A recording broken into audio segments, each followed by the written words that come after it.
I wasn't on my way. Assalamualaikum warahmatullahi wabarakatuh. Perkenalkan, nama saya Riki Rusandi. Saya di sini akan membahas tentang pengertian OSI layer. Ada beberapa poin-poin penting yang akan saya bahas di sini. Yang pertama, pengertian OSI layer, fungsi tiap layer, dan yang ketiga ada penerapan OSI layer. Ya, jadi pengertian OSI layer yaitu Open System Interconnection. Tujuannya itu adalah sebagai model untuk merancang komunikasi komputer dan sebagai kerangka dasar untuk mengembangkan proses. Dan pengertian OSI itu terdiri dari 7 buah lapisan layer, di mana masing-masing layer mempunyai fungsi yang spesifik dalam sebuah jaringan. Sistem interconnection dapat diartikan sebuah sistem yang terbuka untuk berkomunikasi dengan sistem lain. Pembagian layer pada OSI dapat dilihat pada gambar berikut ini. Di sini ada gambar yang pertama itu ada physical, data link, network, transport, session, presentation, dan application. Jadi dari layer 7 sampai 4 ini yaitu berkaitan dengan user interface data, marketing, dan application session, dan difokuskan untuk layanan dari suatu aplikasi. Dan yang lapisan 1 sampai 3 ini ada physical, data link, network, ini berkaitan dengan bagaimana data mengalir. Itu lower layer. Manfaat OSI layer sendiri itu ada: satu, memudahkan untuk memahami cara kerja jaringan komputer. Yang kedua, untuk breakdown persoalan komunikasi data untuk mempermudah troubleshooting. Dan yang ketiga, kemungkinan vendor atau pakar untuk mendesain dan mengembangkan hardware atau software yang sesuai dengan layer tertentu.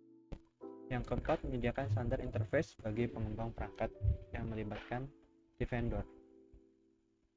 Dan yang terakhir itu ada memudahkan pengembangan teknologi masa depan yang terkait layar tertentu. Fungsi tiap layer itu, yang pertama itu dari yang ketujuh itu menyediakan service bagi berbagai aplikasi network. Yang keenam itu ada mengatur konversi dan transisi berbagai format data, kompresi dan data enkripsi. Yang kelima itu session, itu ada mengatur sesi yang meliputi stabilizing, link, dan terminating antar entitas yang dimiliki session. Ada banyak, yaitu dia menjadikan end-to-end communication protocol, bertanggung jawab atas keselamatan data dan segmentasi data, memiliki 2 protokol, yaitu ada TCP, Transmission Control Protocol, itu ada Connection Oriented Reliable Wide System Service, dan yang kedua itu ada UDP, User Data Graph Protocol Connection Oriented. Itu berikut penjelasan. Dan yang ketiga itu ada menentukan rute yang dilalui oleh data, itu network ya, menyediakan load, logical addressing, pengalamatan, dan path determination, penentuan tujuan. Dan yang option kedua itu ada data link. Data link itu menentukan pengalaman fisik, hardware address, error notification, dan flow control. Sublayer itu ada MAC, yaitu pengalamatan fisik, dan LLC mengatur komunikasi error notification dan flow control. Dan lapisan yang pertama itu ada menentukan masalah kelistrikan, gelombang, medan, tegangan arus listrik, media transmisi, jenis kabel, dan konektor. Dan untuk penjelasan masing-masing, physical layer itu adalah layer yang paling sederhana, berkaitan dengan electrical dan optical. Koneksi antar peralatan, data biner dikodekan dalam bentuk yang dapat ditransmisi melalui media jaringan. Sebagai contoh ada kabel, transceiver, dan lain-lainnya. Untuk data link, layer ini bertugas menyediakan sarana komunikasi dari node kode ke node dalam jaringan lokal. Layer data link bertanggung jawab pada paket akhir data biner yang berasal dari level yang lebih tinggi ke paket diskrit sebelum ke layer fisikal.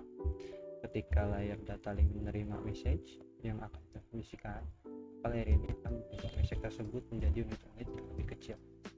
Untuk network layer, tugas utama dari layer network adalah menyediakan fungsi routing sehingga paket dapat dikirim keluar dari segmen network lokal ke suatu tujuan yang berada pada suatu network lain.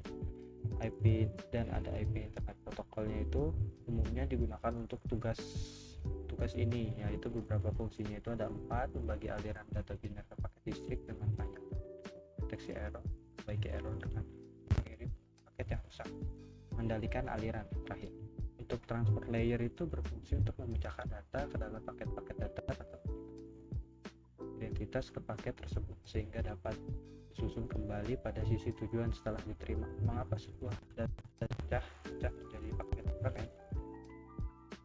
Jika suatu data dikirimkan dalam jumlah besar, kemungkinan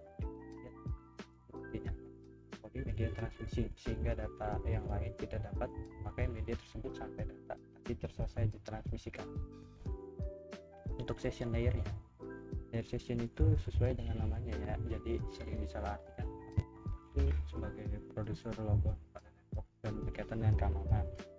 Layer ini menyediakan layanan kedua layer di atasnya, melakukan koordinasi komunikasi antara entity layer yang diwakilinya. Jadi lapisan ini mempunyai tugas untuk mengendalikan bagaimana pola komunikasi antar node komunikasi. Jadi 3 macam, yaitu simplex, half duplex, dan full duplex. Dan berikutnya ada presentation layer. Layer ini mempunyai tugas untuk menerjemahkan data yang diterima agar bisa ditampilkan di layar aplikasi. Fungsi untuk mentranslasikan data yang hendak ditampilkan oleh pihak contohnya itu ada JPEG, GIF, dan lain-lain. Berikut contoh. Untuk application layer ini adalah yang paling cerdas. Gateway berada pada layer ini, gateway yang melakukan pekerjaan yang sama seperti sebuah router, tapi ada perbedaan di antara mereka, yaitu layer application adalah penghubung utama antara aplikasi berjalan dan resource network. Layer ini menyediakan pelayanan aplikasi bagi user yang digunakan untuk berkomunikasi melalui jaringan seperti web, menggunakan untuk browser, email untuk mengirim email user lain. Sekian dari penjelasan saya. Wassalamualaikum warahmatullahi wabarakatuh. Selesai.